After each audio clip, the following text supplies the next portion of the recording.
Hello everyone, welcome to our channel. आज इस video में हम बात करने वाले हैं diploma in pharmacy versus BSc nursing. Diploma in pharmacy diploma course हो के भी कैसे बीएससी नर्सिंग एक बैचलर कोर्स है आपके लिए आगे चल के एक बेटर ऑप्शन हो सकता है। इसमें से कौन सा एक ऐसा कोर्स है जो आपको फ्यूचर में better stability, better career options plus better income provide कर सकता है। चलिए समझते हैं। दोनों ही कोर्स में आप अपना एडमिशन आफ्टर 12th ले सकते हैं। 12th पास करने के बाद आप दोनों ही कोर्स में अपने आप को एडमिशन करा सकते हैं। साथ ही साथ अगर मैं बात करूं तो डिप्लोमा इन फार्मेसी कोर्स में चाहे मैथ्स के स्टूडेंट्स के बच्चे हों या बायो फील्ड के बच्चे हों, दोनों ही फील्ड के बच्चे इस कोर्स में एडमिशन ले सकते हैं। लेकिन वहीं अगर मैं नर्सिंग में बात करूं तो सिर्फ और सिर्फ बायो स्टूडेंट्स ही इसमें एडमिशन ले सकते हैं। ये तो रही डिप्लोमा इन फार्मेसी कोर्स की एक प्लस पॉइंट। अब अगर मैं बात करूं डिप्लोमा इन फार्मेसी कोर्स में एडमिशन लेने के लिए कौन कौन से एग्जाम्स है जिसके थ्रू आप कॉलेजेस में अपने आप को एनरोल करा सकते हैं, तो सबसे पहले होता है पीपीएचटी का एग्जाम। आफ्टर 12th पीपीएचटी का एग्जाम आप अपीयर कर सकते हैं। On the basis of your rankings, on the basis of your score आपको डिफरेंट कॉलेजेस अलॉट होंगे, चाहे वो गवर्नमेंट हो या प्राइवेट हो। साथ ही साथ on the basis of merit के बेसिस में यानी 12th के परसेंटेज के बेसिस में आपको एडमिशन्स मिलते हैं, जिसमें आपका 50% मार्क्स स्कोर करना on class 12th is mandatory. इसके अलावा कुछ जो सेंट्रल यूनिवर्सिटीज़ होती हैं प्लस जो कुछ डिफरेंट प्राइवेट कॉलेजेस होते हैं वो अपना खुद का भी एक एंट्रेंस एग्ज़ाम कंडक्ट कराते हैं। साथ ही साथ स्टेट वाइज एग्ज़ाम्स भी होते हैं, उसके थ्रू भी आप डिप्लोमा इन फार्मेसी कॉलेजेस में एडमिशन ले सकते हैं। अगर वही मैं बात करूँ बीएससी नर्सिंग में से कौन कौन से एग्ज़ाम है जिसके थ्रू आप एडमिशन ले सकते हैं, तो सबसे पहले होता है नीट का एग्ज़ाम। जैसे कि आप जानते हैं कि नीट का एग्ज़ाम जो भी स्टूडेंट्स अपीयर करते हैं तो टॉप रैंकिंग वाले जो स्टूडेंट्स होते हैं उनको एमबीबीएस का फील्ड मिलता है। उसके बाद डेंटल के बाद आपका बीएमएस, बीएचएमएस, लास्ट में आता है आपका नर्सिंग का ऑप्शन। जो भी स्टूडेंट्स का स्कोर कम होता है वो नर्सिंग फील्ड में अपने आप को एनरोल करा लेते हैं। प्री नर्सिंग का एग्जाम देख सकते हैं आप अपने आप को बीएससी नर्सिंग में एडमिशन कराने के लिए। साथ ही साथ कुछ कॉलेजेस जैसे प्राइवेट कॉलेजेस होते हैं जो डायरेक्टली आपको on the basis of merit admission ले लेते हैं। सेंट्रल यूनिवर्सिटीज़ भी अपना खुद का एंट्रेंस एग्जाम कंडक्ट कराती हैं। दोनों ही फील्ड में आपको 50% स्कोर रखना मैंडेटरी होता है। बस प्लस पॉइंट ये होता है कि डिप्लोमा इन फार्मेसी में मैथ्स प्लस बायो वाले दोनों स्टूडेंट्स एडमिशन ले सकते हैं, लेकिन बीएससी नर्सिंग में सिर्फ और सिर्फ बायो वाले स्टूडेंट्स ही एडमिशन ले सकते हैं। अब समझते हैं कि डिप्लोमा इन फार्मेसी हमारा 2 साल का कोर्स होता है प्लस 3 मंथ्स ऑफ हमारा इंटर्नशिप होता है।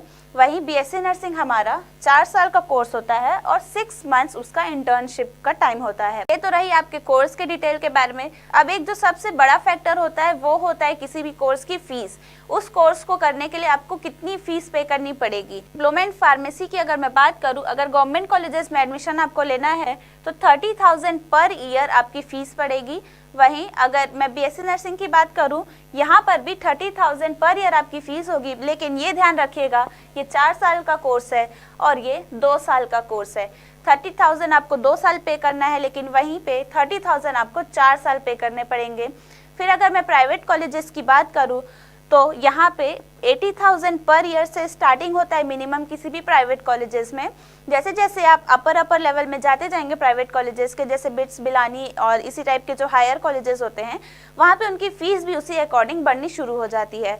वहीं अगर मैं बात करूँ बीएससी नर्सिंग की तो 1,20,000 स्टार्टिंग प्राइस होता है किसी भी प्राइवेट कॉलेजेस का, और ये नेवर एंडिंग होता है। जैसे जैसे आप अपग्रेड करेंगे अपने कॉलेजेस को वैसा वैसा आपका फ़ीस भी बढ़ता चला जाएगा। लेकिन वहीं पे अगर मैं बात करूँ, कुछ कॉलेजेस ऐसे होते हैं या कुछ यूनिवर्सिटीज़ ऐसी होती हैं, गवर्नमेंट यूनिवर्सिटीज़, जिसमें एडमिशन लेने के बाद आपका मिनिमम से मिनिमम अमाउंट में आप अपने कोर्स को कंप्लीट कर सकते हैं। कुछ ऐसे गवर्नमेंट कॉलेजेस होते हैं जैसे पंडित रविशंकर यूनिवर्सिटी हमारा रायपुर का हो गया, बीएचयू जैसे कॉलेजेस में, वहाँ पे आपकी मिनिमम से मिनिमम फीस यानी कि 4,000 to 7,000 पर ईयर के अकॉर्डिंग आपका कोर्स कंप्लीट हो जाता है। अगर वहीं बीएससी नर्सिंग की बात करूँ तो अगर आप एम्स जैसे इंस्टीट्यूट में एडमिशन लेते हैं तब आपकी फ़ीस वहाँ पे 5,000 to 7,000 पर ईयर होती है। लेकिन उस कॉलेजेस में पहुँचने के लिए आपको मेहनत भी उसी लेवल की करनी पड़ेगी। ये तो रही डिटेल्स हमारे कोर्स की, उनके फीस के बारे में। अब जो मेन चीज़ आता है वो ये है कि इन कोर्सेज को करने के बाद आपको क्या क्या करियर ऑप्शंस मिलते हैं। अब मैं बात करूं अगर डिप्लोमा इन फार्मेसी की, वहाँ पे आपको क्या क्या जॉब अपॉर्चुनिटीज़ मिल सकती हैं, तो वो है आप गवर्नमेंट सेक्टर में जॉब कर सकते हैं, आप प्राइवेट सेक्टर में जॉब कर सकते हैं, प्लस आप खुद का अपना बिजनेस भी डाल सकते हैं। गवर्नमेंट सेक्टर की अगर मैं बात करूं, आप हॉस्पिटल्स में एज अ फार्मासिस्ट के पोस्ट में जॉब कर सकते हैं, आप एज अ लैब टेक्नीशियन भी वहां पे काम कर सकते हैं। बहुत सारी वैकेंसीज निकल रही हैं। आज अगर बात करूं तो ESIC, OSSC pharmacist, Jharkhand pharmacist, बहुत सारी पोस्ट आ रही हैं अभी फार्मासिस्ट की। वहीं गवर्नमेंट पोस्ट की अगर मैं बात करूं तो रेलवे फार्मासिस्ट है, ESIC है, डिफरेंट जो गवर्नमेंट फील्ड्स होते हैं वो अपना खुद का एक एग्जाम कंडक्ट कराते हैं। वहीं BSc नर्सिंग में आप गवर्नमेंट जॉब में एज अ हॉस्पिटल्स में काम कर सकते हैं एज अ नर्सिंग स्टाफ। यहाँ पे भी आपको डिफरेंट गवर्नमेंट बॉडीज अपना खुद का एग्जाम कंडक्ट कराती हैं, जैसे SCCL में नर्सिंग की पोस्ट होती है, वहीं पे रेलवे में नर्सिंग की पोस्ट होती है, ऐसे डिफरेंट पोस्ट होती हैं। अब हम बात करते हैं इनकी पे स्केल की। तो जो गवर्नमेंट फार्मासिस्ट होते हैं उनकी पे स्केल होती है 30,000 या 25,000 से स्टार्टिंग होती है उनकी पे स्केल। वहीं पे अगर मैं नर्सिंग स्टाफ की बात करूं तो इनकी पे स्केल 40,000 to 50,000 स्टार्ट होती है। अब आप बोलेंगे कि ऐसे में तो गवर्नमेंट नर्स की payment as compare to pharmacist ज़्यादा होती है, लेकिन अगर मैं बात करूं यहाँ पे कंपटीशन की, तो जो नर्सिंग के स्टूडेंट्स होते हैं उनके लिए कंपटीशन लेवल बहुत ज़्यादा हो जाता है, क्योंकि उनके पास ऑप्शन सिर्फ और सिर्फ एक नर्सिंग स्टाफ का ही होता है। लेकिन यहाँ पे आप हॉस्पिटल्स में as a pharmacist plus lab technician दोनों तौर पे आप काम कर सकते हैं। अगर किसी भी कीमत में अगर आप चूक जाते हैं गवर्नमेंट एग्जाम क्लियर करने से, तब आपके पास सिर्फ एक ऑप्शन बचता है और वो होता है प्राइवेट, यानी प्राइवेट हॉस्पिटल्स में as a nursing staff job करने का। और वहाँ की पे स्केल होती है 5 to 7,000 स्टार्टिंग में। अगर आप और बड़े हॉस्पिटल्स में जाते हैं जैसे अपोलो में, तो वहाँ पे आपकी पेमेंट हो जाएगी 10 to 11,000 स्टार्टिंग में। इससे ज़्यादा आपकी पेमेंट वहाँ पे नहीं होने वाली। तो अगर आप चूक गए गवर्नमेंट एग्जाम क्लियर करने से, तब तो आप इसी पे स्केल में रह जाएंगे। हाँ, गवर्नमेंट जॉब मिल गई तब तो बहुत अच्छी बात है, 40 to 50,000 आपको स्टार्टिंग में मिलेगा। लेकिन किसी भी कीमत में आप अगर चूक जाते हैं एग्जाम क्लियर करने से गवर्नमेंट, तब आपकी पे स्केल होगी 5 to 7,000 ओनली। लेकिन वही मैं बात करूँ कि अगर एक फार्मासिस्ट स्टूडेंट चूक जाते हैं गवर्नमेंट एग्जाम क्लियर करने से, तो उसके पास क्या क्या ऑप्शंस होते हैं। उसके पास होता है हॉस्पिटल्स में, यानी प्राइवेट हॉस्पिटल्स में एज अ फार्मासिस्ट काम करना, मेडिकल स्टोर्स में एज अ फार्मासिस्ट काम कर सकता है, सेल्स एंड मार्केटिंग यानी MR जिनको हम बोलते हैं मेडिकल रिप्रेजेंटेटिव्स, उस तौर पे भी वो काम कर सकता है, और साथ ही साथ लैब टेक्नीशियंस के तौर पे भी वो काम कर सकता है। उसके पास टोटल 4 ऑप्शंस है और यहाँ पे सिर्फ एक ऑप्शन है जो कि है नर्सिंग स्टाफ का ही। अब मैं बात करूँ इनकी पे स्केल की, तो इनकी पे स्केल होती है 12 to 13,000 स्टार्टिंग में होती है इनको। प्राइवेट हॉस्पिटल्स जैसे कि अपोलो, यहाँ पे आपको 12 to 13,000 स्टार्टिंग में मिलेगा। मेडिकल स्टोर्स में भी आपको according to your experience 12 to 10,000 आपको स्टार्टिंग में मिल जाएगा।